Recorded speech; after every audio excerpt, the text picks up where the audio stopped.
Good afternoon and welcome. So आज का अपना question kinds of arbitration. Arbitration के कौन से प्रकार रहते हैं वो आज अपन देखेंगे।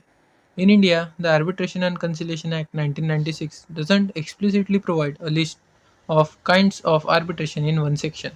मतलब जो अपना आर्बिट्रेशन एंड कंसिलिएशन एक्ट है 1996 का, वो डायरेक्टली ऐसा कोई लिस्ट प्रोवाइड नहीं करता किसी सेक्शन के अंदर about kinds of arbitration.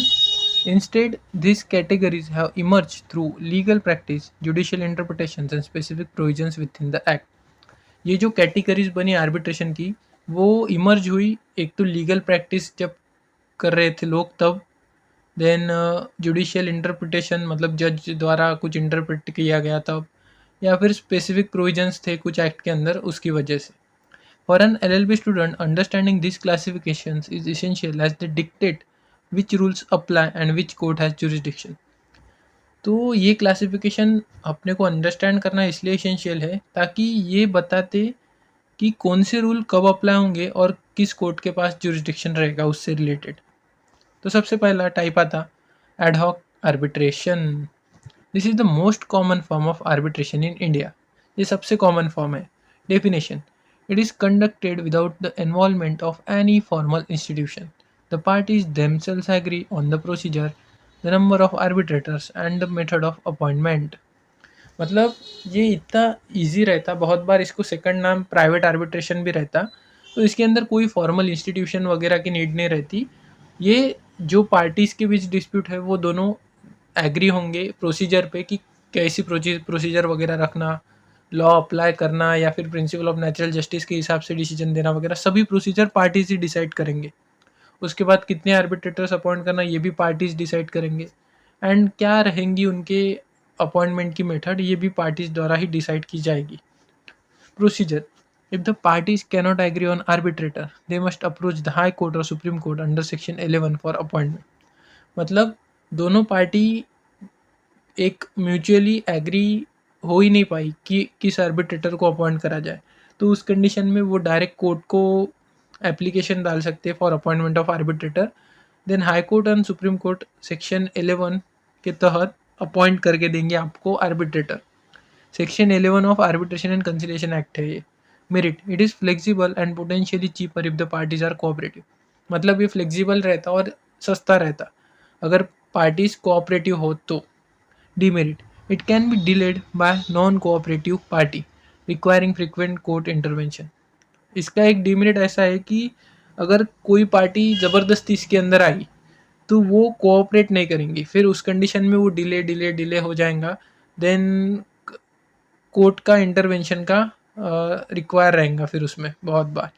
मतलब अगर डिसीजन भी पास हो गया तो जो नॉन कोऑपरेटिव पार्टी थी वो क्या करेंगी, वो डिसीजन को चैलेंज कर देंगी हाई कोर्ट के अंदर। सो ऐसे इसका कोई फाइनल रिजोल्यूशन आएगा ही नहीं। तो ये हो गया एडहॉक आर्बिट्रेशन। सो सिंपल है कि इसके अंदर जिन पार्टी के बीच डिस्प्यूट है वही प्रोसीजर डिसाइड करती, वही आर्बिट्रेटर बुलाती और वही मेथड भी अपॉइंटमेंट की मेथड भी डिसाइड करती। Institutional arbitration. In this form, the dispute is submitted to a specialized institution that has its own pre-established rule. मतलब ये इंस्टीट्यूशनल आर्बिट्रेशन के अंदर जैसे इंस्टीट्यूट बनाए गए हैं इंडिया के अंदर आर्बिट्रेशन से रिलेटेड डिस्प्यूट या फिर जिधर आर्बिट्रेशन कंडक्ट किया जाता, तो उनके खुद के प्री एस्टेब्लिश रूल रहते। तो अगर आप इंस्टीट्यूशनल आर्बिट्रेशन चूज़ करते हो तो इसका मतलब आप उनके रूल से ओके हो, वो आप उनके पूरे प्रोसीजर से ओके हो। तो इंस्टीट्यूशन के एग्जांपल्स है जैसे Delhi international arbitration centre, Indian council of arbitration, तो ये भी रह सकता। एक एडहॉक देखा अपन ने, ये इंस्टीट्यूशन एडहॉक के अंदर पार्टीज को अपॉइंट करना पड़ता था आर्बिट्रेटर को, इधर डायरेक्टली वो इंस्टीट्यूशन में चले जाए, उधर उनके आर्बिट्रेटर वगैरह सब रहते, प्रोसीजर भी रहती, उनके रूल्स भी रहते। Function: the institution manages the administrative aspect, appointing arbitrators, providing a venue, and ensuring the timeline is followed. मतलब जो इंस्टीट्यूशन रहती, जैसे अगर अपन example Indian council of arbitration, तो वही लोग आर्बिट्रेटर भी अपॉइंट करेंगे, वही लोग जगह भी डिसाइड करेंगे और कितने टाइम के अंदर ये फॉलो मतलब केस या फिर जो भी डिस्प्यूट था उसको डिसॉल्व करना वो भी वो लोग अच्छे से मैनेज करेंगे। Section 11, subsection 6 advantage. The 2019 amendment encourages the grading of institution to make this preferred mode in India. मतलब जो 2019 अमेंडमेंट हुई उसने इनकरेज कर दिया कि इंस्टीट्यूशन को ग्रेड दिया जाए। मतलब बहुत सारे इंस्टीट्यूशन है इंडिया के अंदर, तो उनमें से जैसे ग्रेड है, इधर बहुत अच्छा इफेक्टिव, मतलब सबका अच्छा है उधर का, उनका रिकॉर्ड भी अच्छा है केसेस डिसॉल्व करने का, उनके डिसीजन के बाद अपील भी कम होती है। ऐसे सभी मैटर्स को देखते हुए ग्रेडिंग करना इंस्टीट्यूशन की। Then domestic arbitration, this is a dispute where all parties are Indian and the dispute is governed by Indian substantive law। Domestic arbitration के अंदर जितनी भी पार्टीज रहती सभी इंडियन ही रहती, और ये गवर्न किया जाता है इंडिया के अंदर के सब्सटेंटिव लॉ द्वारा।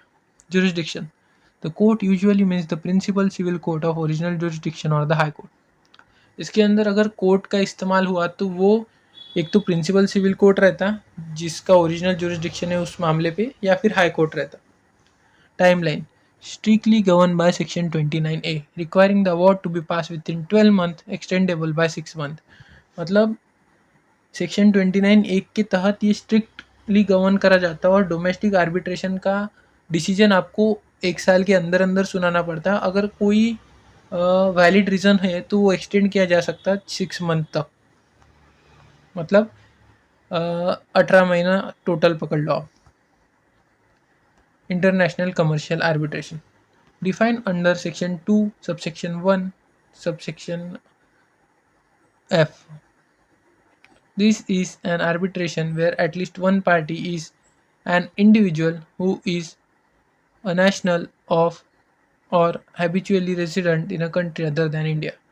मतलब इसके अंदर एक इंडिविजुअल रहता है जो एक तो नेशनल है, मतलब किसी कंट्री का व्यक्ति है, वो उस कंट्री को बिलोंग करता, या फिर हैबिचुअल रेसिडेंट है किसी कंट्री का इंडिया के बाहर, मतलब इंडिया छोड़ के।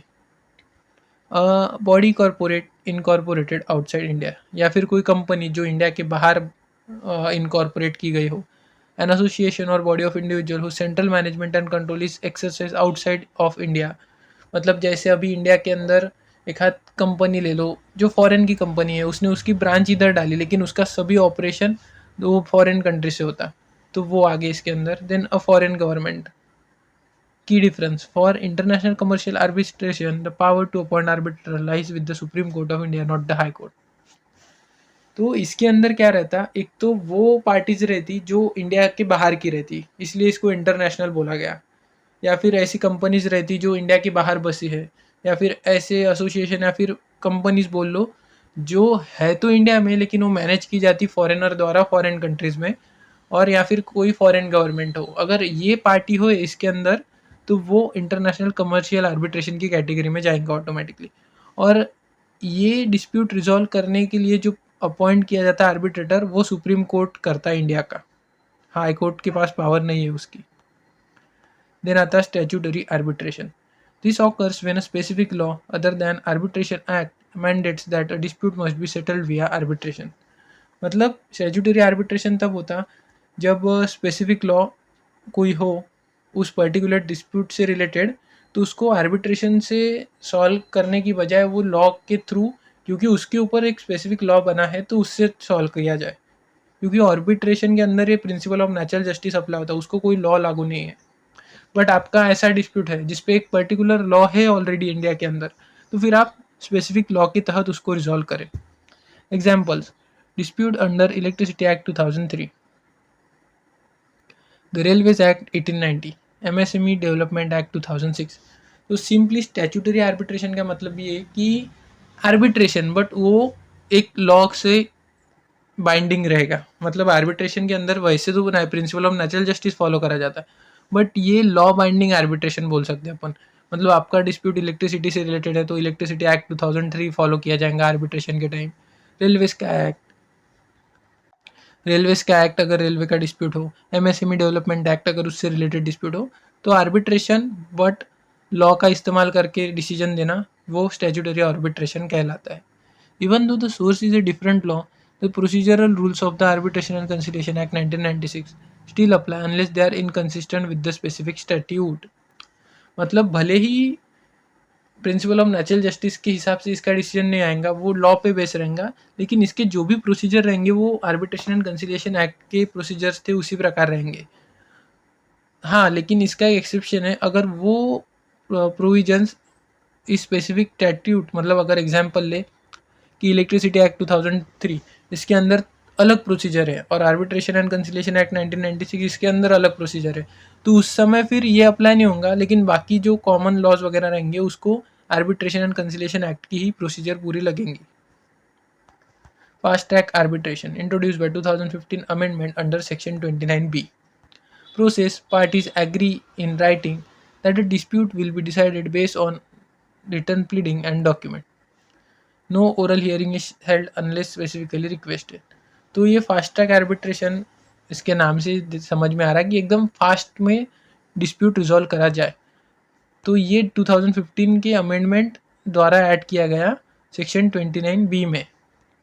तो इसकी प्रोसेस सिंपल है कि दोनों भी पार्टी राइटिंग में एग्री हो जाती है कि वो डिस्प्यूट डिसाइड करेंगे रिटर्न प्लीडिंग्स एंड डॉक्यूमेंट के बेसिस पे ही ओनली।